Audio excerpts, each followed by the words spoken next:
on behalf of the Friends of the Concord Free Public Library, I'd like to welcome you to Mystery Night. It's one of my favorite nights in the series.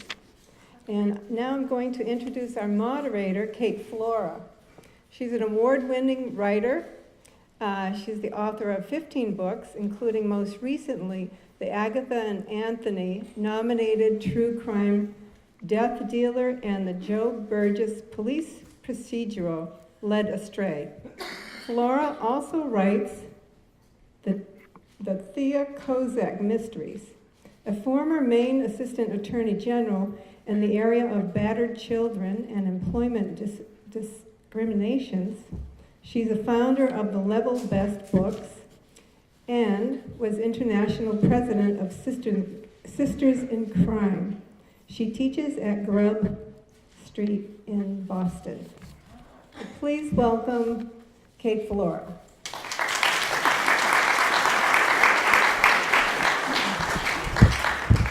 So, I'm one of those people who never can speak into the mic. It's going to be hopeless. You're going to have to do all sorts of wild hand signals. Is Rob Mitchell in the room, or is he hiding somewhere? Okay, Rob, good. We all know that this has been happening now for 25 years.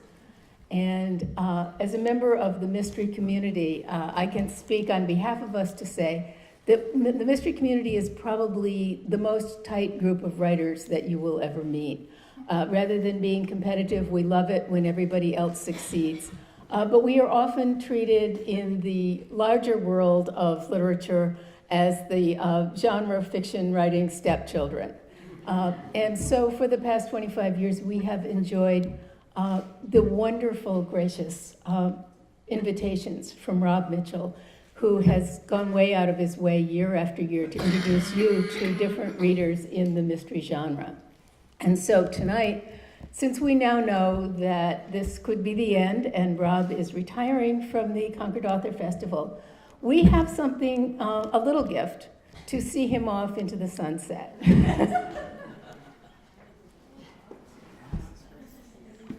And you don't have to come up and get it, Rob. It's a bottle of scotch.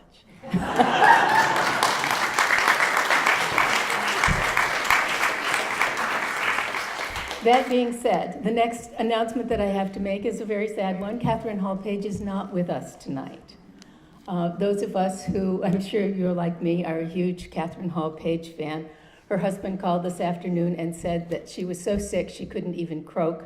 She did not want to come near any of you. And so she isn't going to be joining us, which is sad because, you know, after 24 years, her 24th mystery is coming out in December, The Body in the Casket. I really wanted to ask, I mean, you have to laugh, don't you? Like, where else would it be, right? And you wonder whether what this means is that after all these years of putting it in bogs and belfries and bookcases and bullion and all the other places that she, in the wardrobe, which doesn't match the bees, she's been putting these bodies, maybe she got tired and just said, oh, where do you put bodies? In caskets. In any case, so the book will be out in December, and you know, we would love to make a list of those of you who'd be interested so we could notify you when the book comes out. In the meantime, Catherine asked if I would read you the very short prologue to her mystery. Goes like this. Max Dane presents A Birthday Party.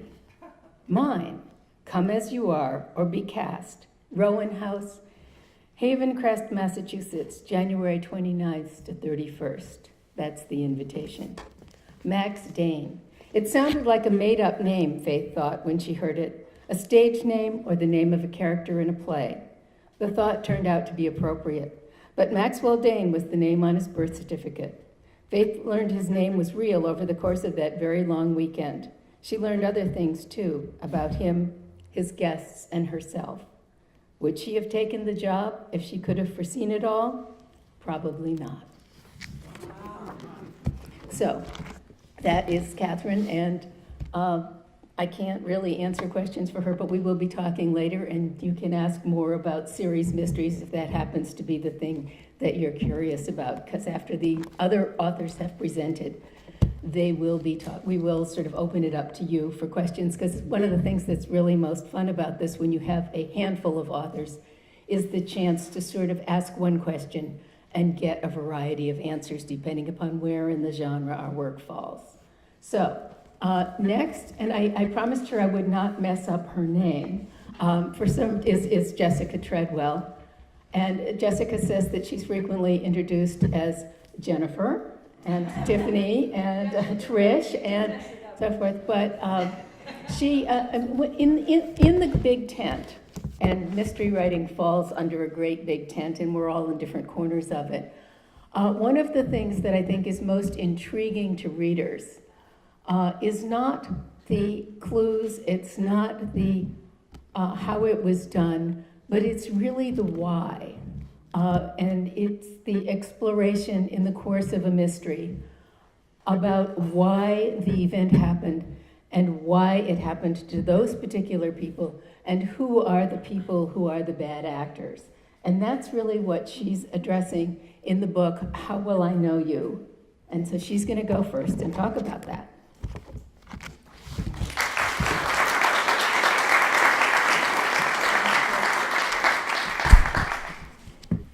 Hi, everybody. Thank you for coming out tonight.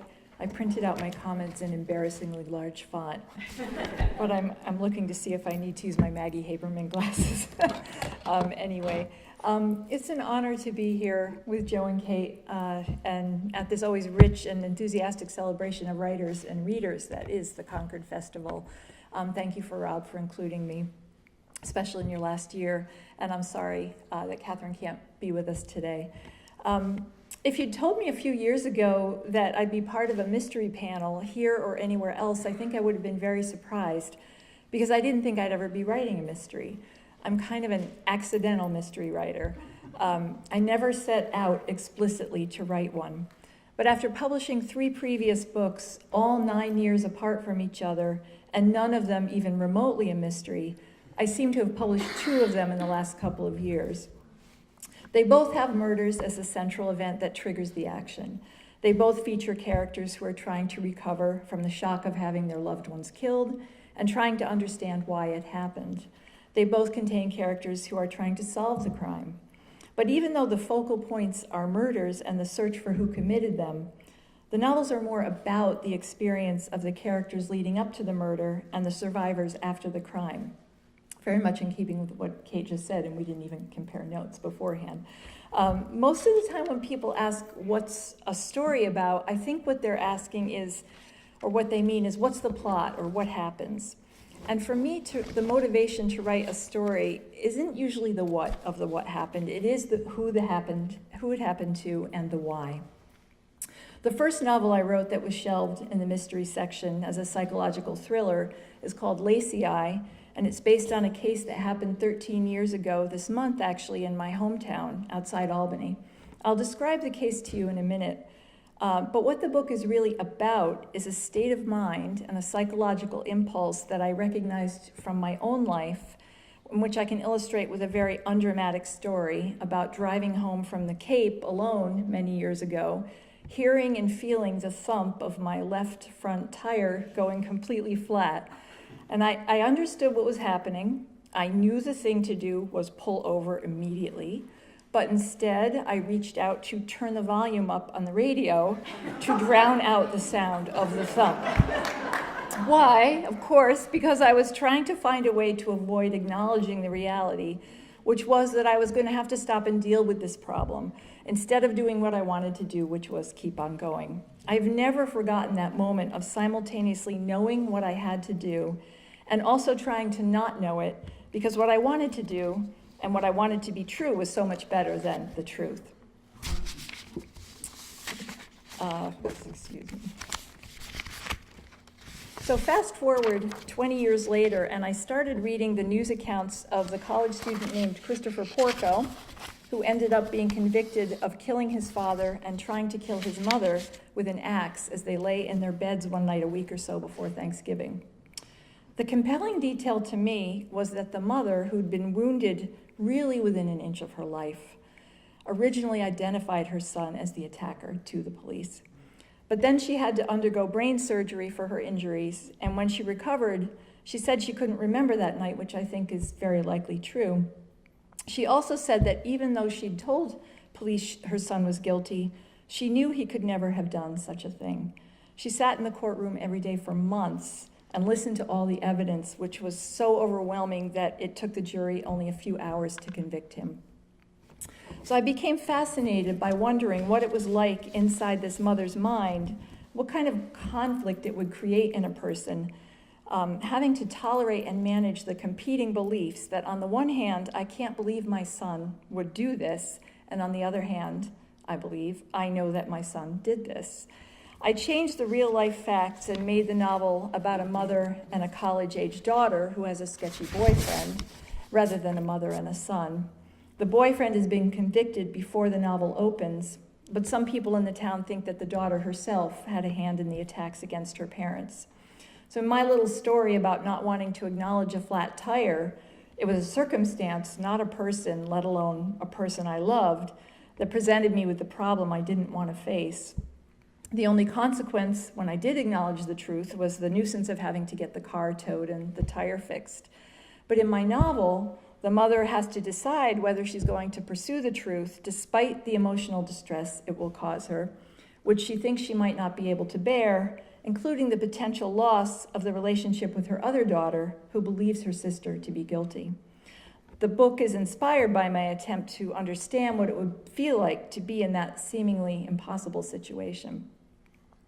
My most recent novel, How Will I Know You?, focuses on what happens to people in a small town in upstate New York when a teenage girl among them, whose name is Joy, goes missing and then is determined to have been murdered. For this book, I drew from a combination of two sources from real life. One was a terrible story I heard about a family that my family knew. A family of 5, 2 parents, 3 children, all went ice skating, and the youngest daughter, who was 9, fell through the ice, and they all rushed to try to save her. She slipped under and drowned. Horrible. And then the second source was the Molly Bish case in Western Mass from 2000, which I'm guessing most or all of us in this room are familiar with. A mother drops her daughter off for her lifeguard job at a local pond, and the daughter disappears. Intuitively, I was drawn to the notion of a pond as a locus of drama, the idea of kind of hidden depths that are both real and metaphorical. In the novel, the mother and daughter have an argument before the daughter stalks off to go to the pond to see her friends, and the mother never sees her again. I wanted to explore the question of how does a mother survive that, and also survive the fact that her daughter's killer might never be found. And by the way, as a kind of an aside, because I know it all sounds pretty morbid, it's come to my attention that even in my novels and stories that aren't mysteries, I tend to write a lot about death. It really isn't just for the sake of writing about death or for sensational reasons. I often think of something that Flannery O'Connor said, which is, it's the extreme situation that best reveals what we are, essentially. And since death is arguably the most extreme of situations, it's a perfect context, I think, in which to explore the essence of a character. And since murder is by definition an unnatural death, maybe it's all the more ripe a context because you've always got at least 2 characters involved, and there's some kind of relationship, even if it's only in that final moment when one of them becomes the agent of the other's death. Before I read a short section from How Will I Know You, I wanted to talk a little about suspense as Alfred Hitchcock defined it. There's a fascinating interview, maybe since you're all mystery aficionados, you already know it, so I hope you'll bear with me if that's the case, between Hitchcock and the French director Francois Truffaut, in which Hitchcock makes a clear distinction between suspense and mystery. He says a mystery, like a whodunit, is an intellectual puzzle. In whodunit, by definition, you're waiting to find out who the killer is, and that satisfies your curiosity. It answers a question you were looking to have answered. Suspense, Hitchcock says, involves more emotion than intellect. And here's how he describes suspense. He says to Truffaut, you and I are sitting here having a very ordinary conversation. The audience knows that a bomb is planted under the table that we're sitting at. They also know that the bomb is set to go off at 1 o'clock. There's a clock on the wall behind us. It's 12:45. The audience is longing to warn us about the danger we're in. So the perfectly ordinary conversation we're having becomes extraordinary because the audience is participating in the scene. That, he said, is suspense. If the bomb goes off without the audience having known about it beforehand, they'll have 5 seconds of shock and surprise. If they know the bomb is there, they have 15 minutes of suspense. And Hitchcock advocated for the reader or the viewer, what he called the public, to always be informed, except when the surprise or the twist is the point of the story. So this novel was something of a departure for me because it tells the story from 4 different points of view instead of a single first-person perspective like my first 2 novels. In some ways, having 4 points of view made it much more complicated to write. But I think it also allowed for more suspense in the narrative than I would have had otherwise, because some characters and the reader can know things that other characters don't know. So in a Hitchcockian sense, the reader can be watching for what the characters are going to find out and how, and what the consequences will be of those discoveries. The characters in the book are Suzanne, who's Joy's mother, Joy's best friend, the police chief's son-in-law who's trying to figure out the identity of the killer because he thinks they've arrested the wrong man, and Martin, the man who's accused of the murder, who happens to have been Suzanne's lover for a short time. He also happens to be a black man in a small upstate New York town that's very white, so throughout the narrative there's the question of whether and how much racism might have had to do with his arrest. So I'll read a brief passage from Suzanne's point of view, depicting the return of her and her husband Gil to their home immediately after their daughter's funeral. I think the only things you need to know are that Joy was an artist, like her mother, and that the family has a cat named Salsa. Usually she placed her purse on the counter, but today it could go on the floor. What did it matter? Salsa came to greet them. She'd always been like a dog that way, but slunk back as she got closer, as if they gave off a smell to be avoided. Suzanne stood in the middle of the kitchen, then had to turn suddenly to grab the countertop for support. Gil didn't notice because he was busy collecting his toolbox from the mudroom. He began taking the faucet apart. When Suzanne asked him what he was doing, he reminded her that for years she'd been asking him for a 2-handled faucet instead of the single-handed one. "I'm going to replace the cartridge with a ceramic disc," he said. She laughed, a dead sound to both of them. "I don't even know what that means." Without planning to, she took steps toward the hallway and down to the bedrooms. Joy's door was open. "Hey," she shouted at Gil. After going through Joy's room looking for something to bury her with, they'd closed the door and agreed not to open it again until, well, they hadn't decided on the until. "You weren't supposed to do that." "Do what?" Gil said without interest, his voice muffled from under the sink. She thought for a moment that she was imagining what she saw. The rumpled comforter, and on the wall along the bed and extending to the closet, the hooks that had secured Joy's artwork in her private gallery, the gallery she'd invited Martin into on the day of the barbecue. Suzanne recalled coming upon them when she'd been looking for Joy, recalled worrying that she'd shown too much surprised pleasure when she realized that Martin was also in the room.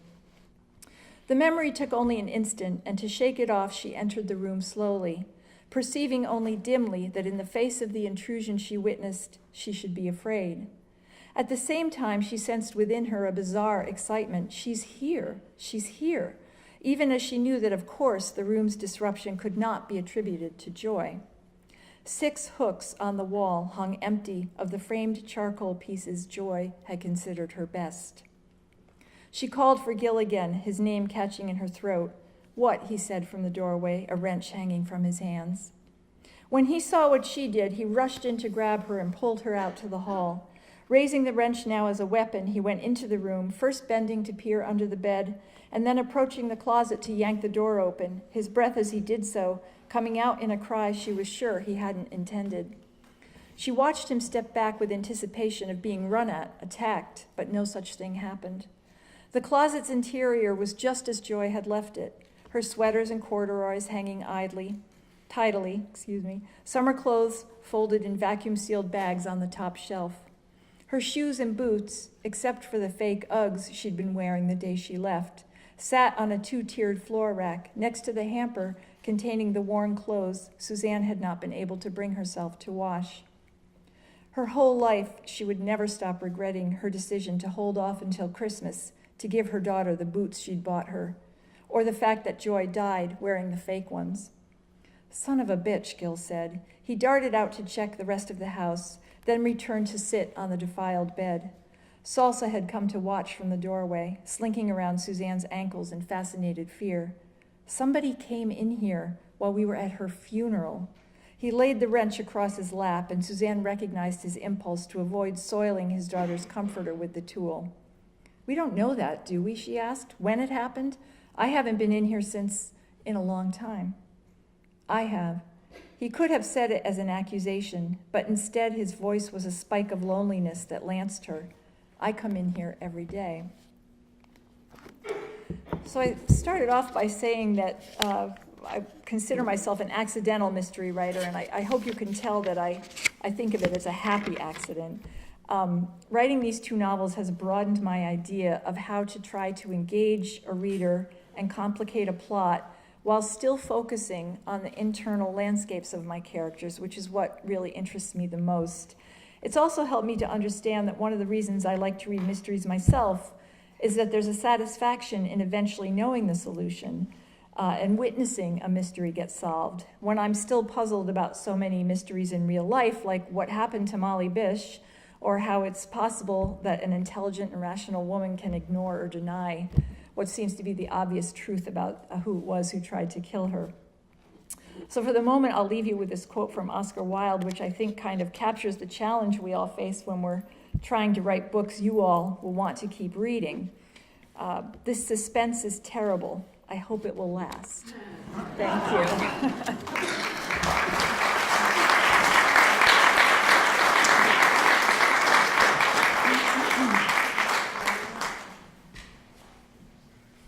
So in another corner of the great big tent is the piece of the tent where a writer will take a very ordinary person, a person that you and I could relate to, and put that person in a situation where their life is crumbling around them. Things are going wrong, perhaps their marriage, perhaps their business. And then you take that person and you keep doing excruciating things to them so that you make their situation worse and worse and worse. A really skilled person doing this has us leaning forward saying, oh my goodness, is it going to be okay? Is it going to be okay? Which means that Joe Finder is the kind of person that we often find ourselves longing to either email or call up at about 2 o'clock in the morning and say, I meant to go to sleep at 11. I'm still awake. I can't put this book down.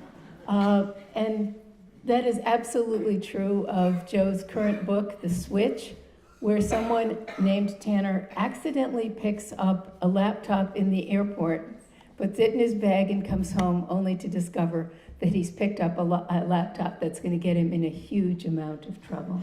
Tell us about that, Joe.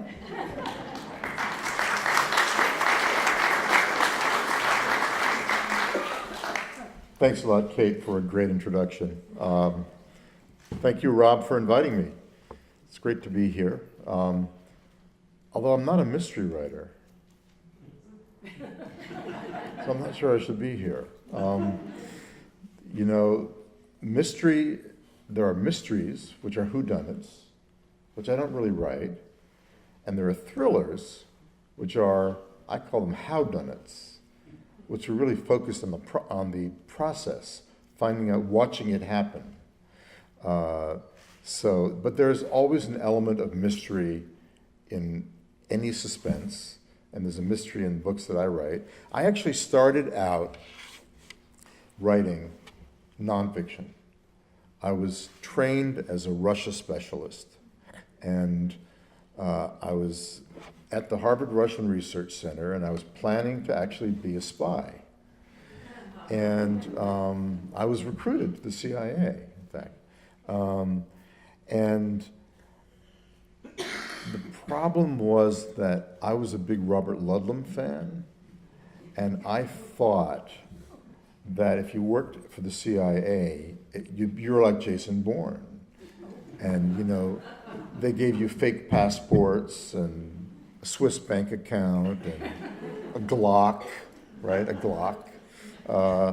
And at the CIA, they pointed to a cubicle where I was going to be translating Soviet economic journals from Russian to English. And I'm thinking, where's the Glock? This is not what I had in mind.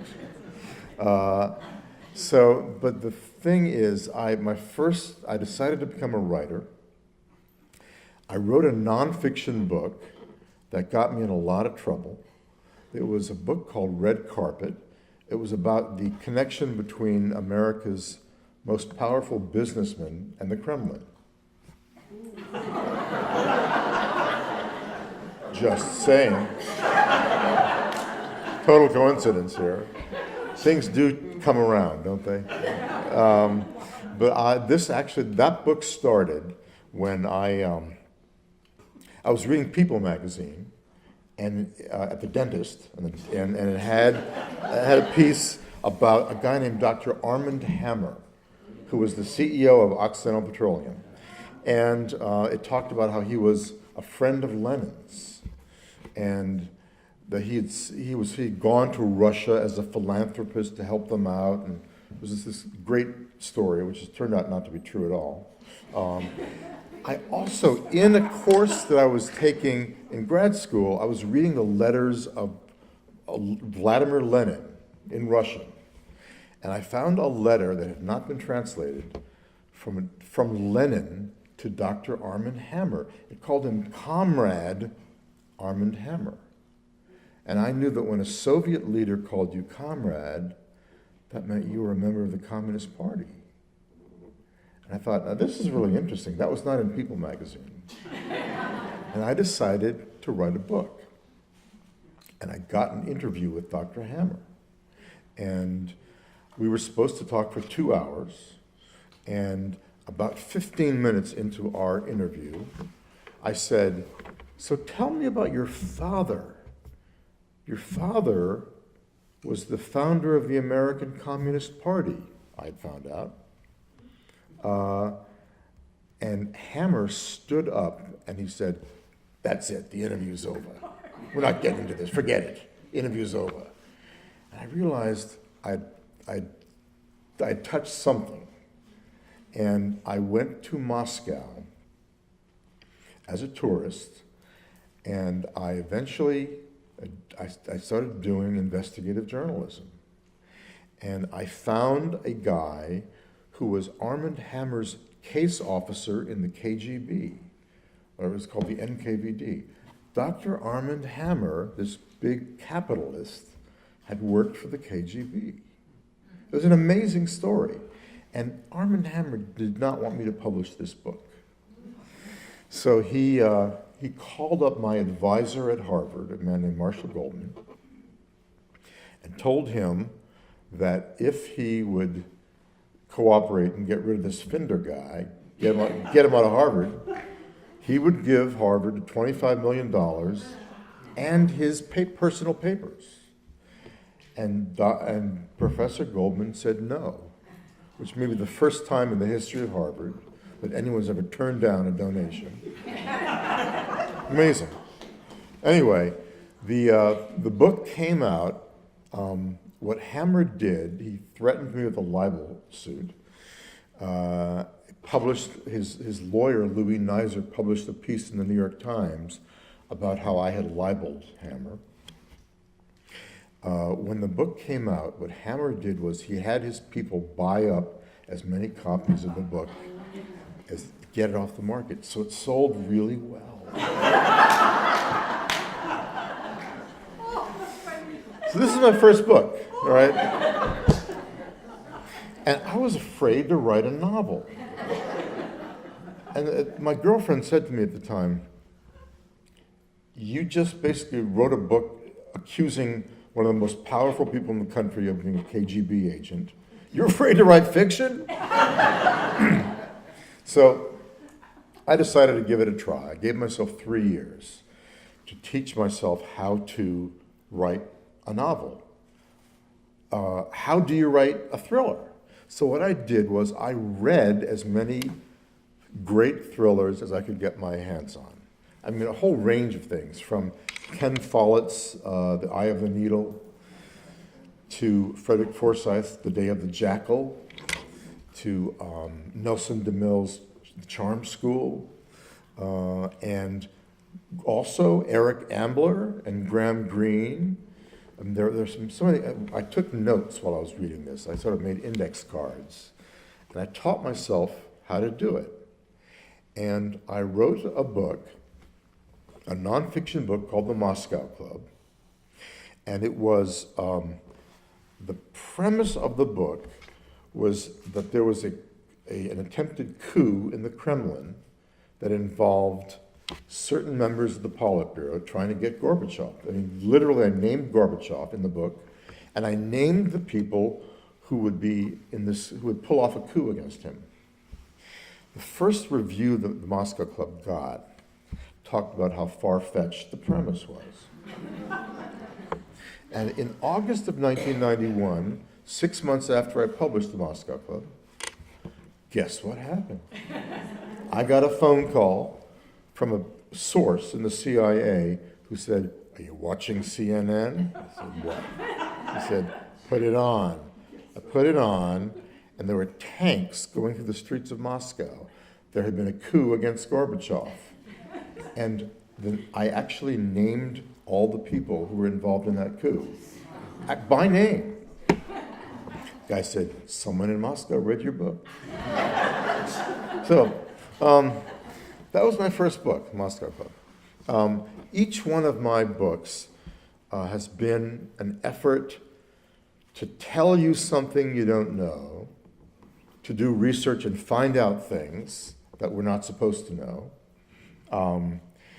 I'll tell you briefly about The Switch. So as Kate mentioned, actually the idea for this came when I was going through a lot of airports on my book tour, and I went down to grab my MacBook Air, and I realized this was someone else's computer. And so the thriller writer brain in me kicked in at that point and said,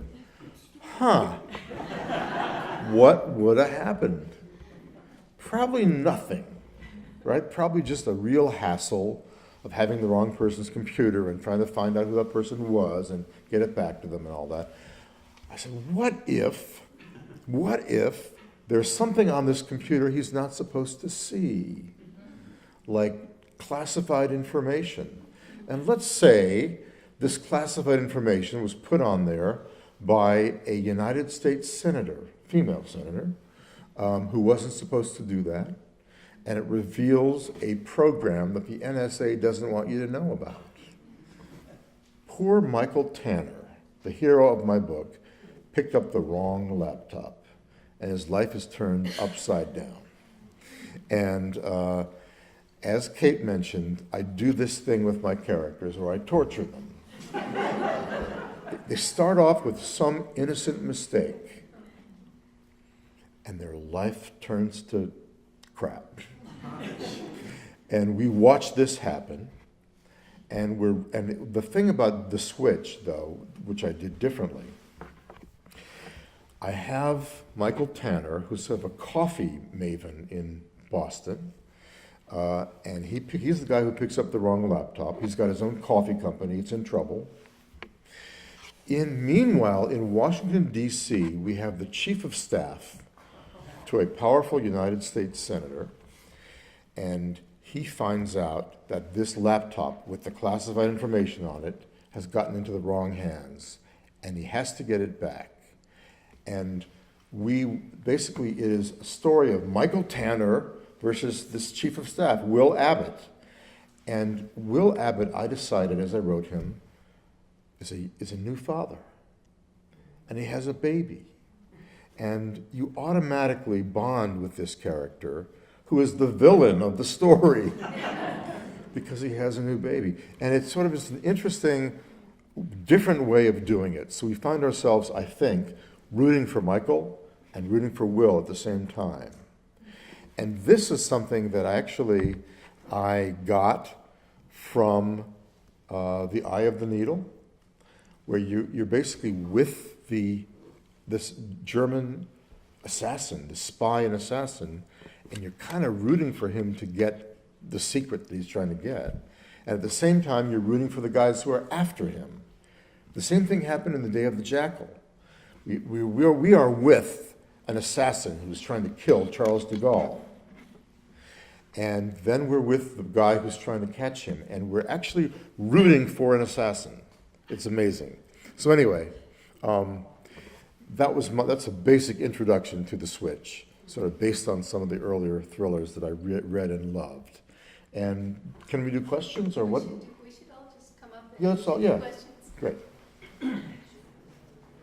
So I know from experience that you guys tend to be very shy, and it's really, really hard to get you to ask any questions, but we're going to give you an opportunity. So throw up your hands. Okay. And say it nice and loud, and I'll repeat it if I have to. Do you have an answer to that question? I have an answer to that, but I want to hear your.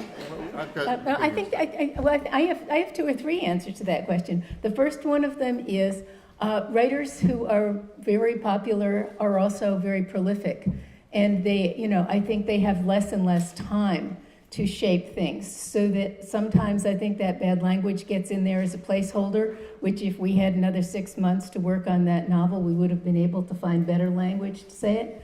I write cops, and I used to say that I had a very sweet, ladylike vocabulary until I started hanging around with them, and now I tend to have my cop characters talk like the cops do, and it's a little embarrassing. But what would you say? I get what you're saying, and in some of my earlier books, I had characters who used bad language, and when my daughter was born, I thought, I don't think I want her reading this. So I stopped. And you can do a lot without using certain words. Here's the difficulty. When you're writing a character, and there are characters, bad guys, people in the business world who use obscenity, profanity, is it realistic to sort of leave that stuff out? I try to leave it out whenever I can. I don't think I've used the F word in about 10 books, I think. But I try to avoid it when I can so that my daughter, who's now 23, it's okay, can read it. Well, I actually edited my reading. There was an F word uttered by the police chief in a reading that I didn't read that section. I was going to. It was about the arrest of the murder suspect. And he is a bad guy. He's a bad guy. He's a racist, which doesn't mean that he automatically uses bad words, but I mean, that was part of his characterization. And it's contemporary, and I don't know that I would have come up with different language, if I'd had more time. It's just who he was as I saw him as a character. But it's so distracting. The rest of them are going the same route. I just find that Well, I think that's one of the reasons that we like to call this the Big Tent. That if if the people that you've been reading that you like are no longer giving you the books that you like, there are an awful lot more out there to go and find that will not have the language that disturbs you. Do we have another question? Everything to go and just to read the book in Lenin Library. Absolutely.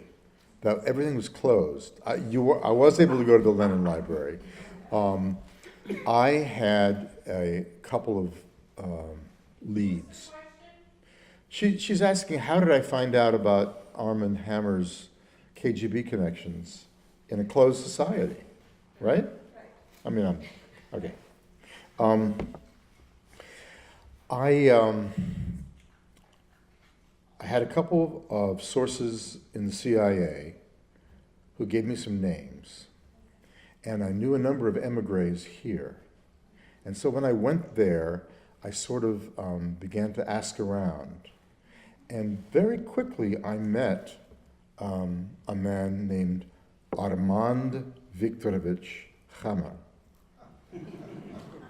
a Russian man whose father was Armand Hammer's brother, but actually, as it turned out, his father was probably Armand Hammer. And he helped me. He connected me. Yeah, another question. How much does, for all three of you, how much does setting or sense of place enter into your...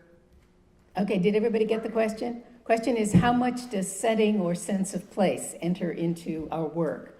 And I think that that's a really great question, because there are times sometimes when the place is a character.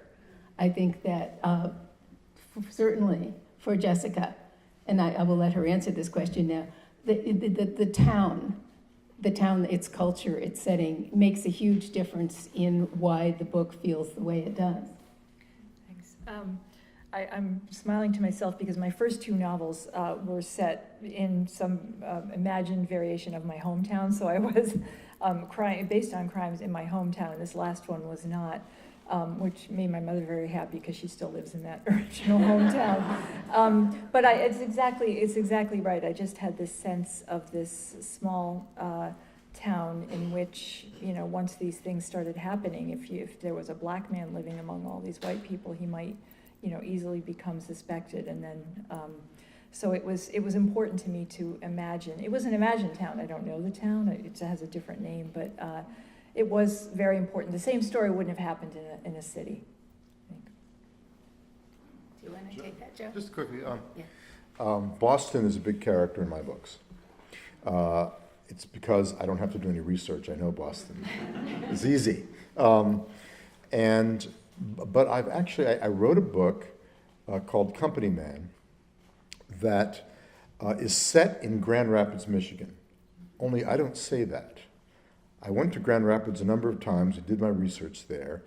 And I realized as I was writing it, what if I get the street wrong? It's actually a one-way. I didn't know that. So I decided I gave it a fake name.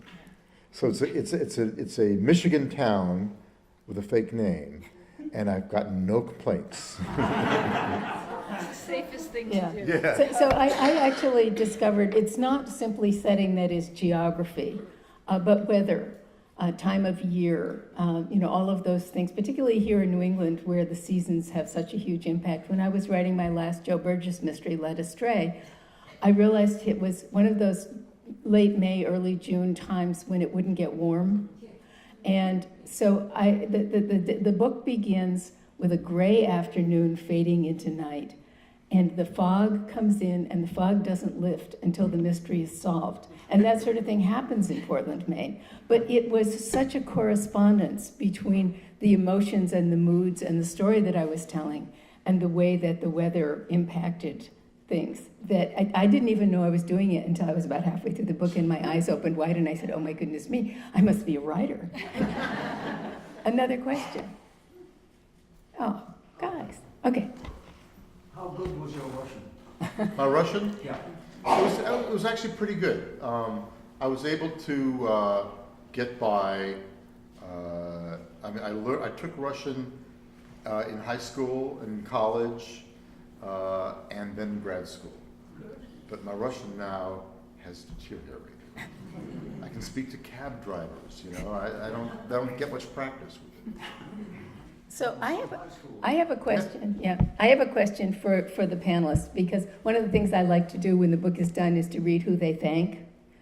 And one of the things that you discover when you read who they thank is, what kind of research that they had to do. For me, I'm a research junkie. Clearly, Joe is a research junkie. I'm betting Jessica is a research junkie. So talk a little bit, you two, about the kinds of research you had to do that barely shows its head in the book, but which gives the book credibility. I would say art would be one. Art was one, and I don't know, art was probably the biggest one. I'm not an artist or a visual artist in any way, and there's so much art. So I tried to focus on the kind of art that my characters like to do, And the other thing I would say, I've never had somebody say, "Oh, you didn't do it right," but I'm waiting for somebody to say you didn't do it right.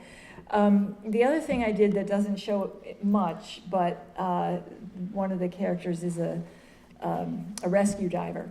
The son-in-law of the police chief is a first responder. And so I actually did quite a lot of that about what it's actually like to go underwater looking for a body when you know that it's a rescue mission or a recovery mission versus a rescue mission when you know that, the body is down there. But yes, I would say art, and that it was a little scary. It was a little daunting. So you do. Coffee? Coffee, yeah. Coffee is I love coffee. And coffee is a big part of my book, The Switch. Because I decided that, I write about regular people, ordinary people. But I thought, why not make his job kind of interesting? And I decided to make him a coffee entrepreneur. He's got his own coffee company. Now, so what I did was, I knew nothing about this, so I got in touch with a guy named George Howell. George Howell is like one of the great coffee gurus in America, in the world, actually. And I spent time with him at his coffee company. He started the Coffee Connection, as you may remember, Coffee Connection, which was so great. So I spent a lot of time. I learned how to taste, how to do cupping. I learned all these techniques. I now have the right grinder. I buy my coffee from George. I have the right coffee maker. All this stuff did not go into the book. But I wrote a guy, there's a saying that research is like an iceberg. You should see maybe the top 10%, and that's it.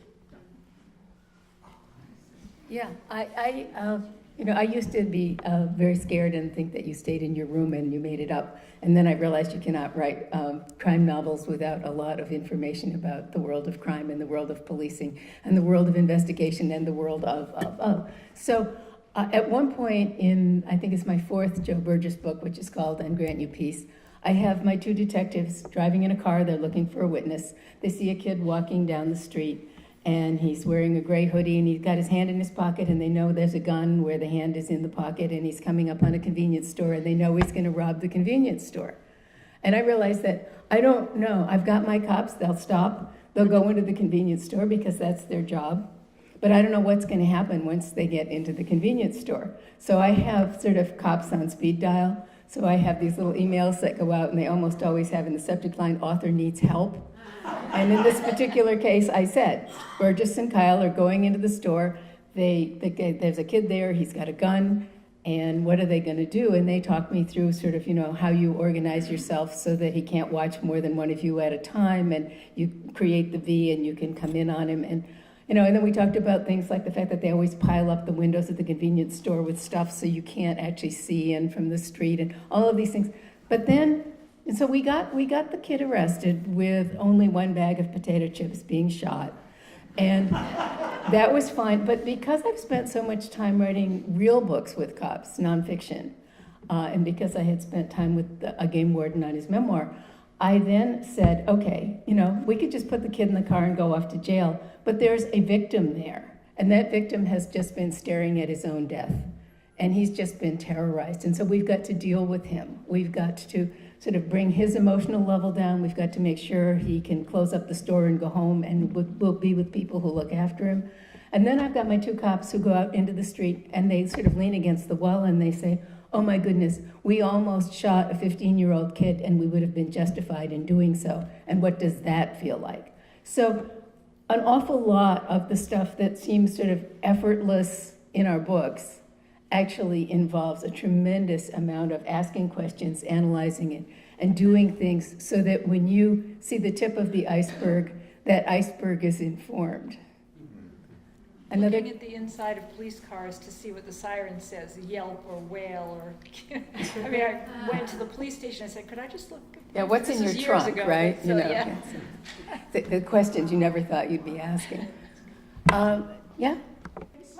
You were talking about the NSA and the sort of the stuff in the switch, yeah. Explain the question so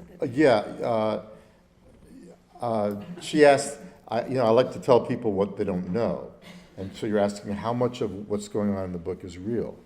A lot. I actually I am actually really concerned that we're losing privacy, that there's so much government surveillance that we don't think about it anymore. We don't think about the fact that emails are not private, that they can be read, that cell phones are monitored, data is monitored. And I actually used the switch, my sort of subtle campaign, it was to sort of let people know how much our privacy is being eroded. So the stuff in it is true. Okay, we had another question over here. That's a really interesting question because, of course, people always say, how come I write strong women, my consultant is not a lawyer, my cop is not a lawyer, why don't you write lawyers? I said, because as a lawyer, I'd constantly be going back to try and figure out how to get it right.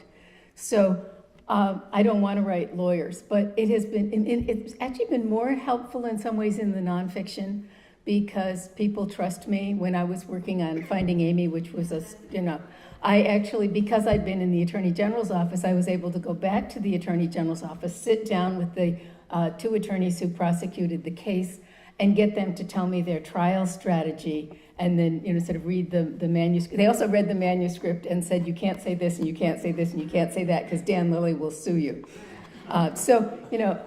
Knowing the law is really helpful, but I don't want to get too tangled up in it. That's a question for all of us, I assume.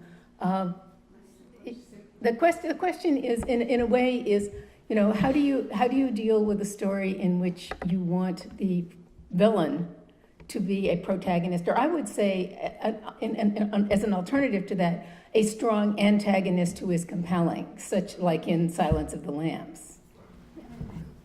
Yeah, I mean, I think that's what makes mysteries interesting and thrillers interesting, is being in the head of the villain.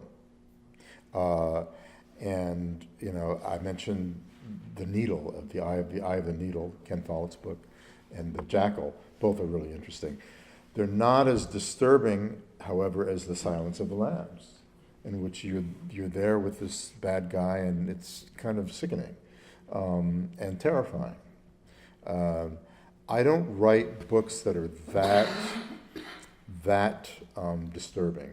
Not as disturbing. I love Thomas Harris, but I don't want to spend the whole book in the head of someone like that.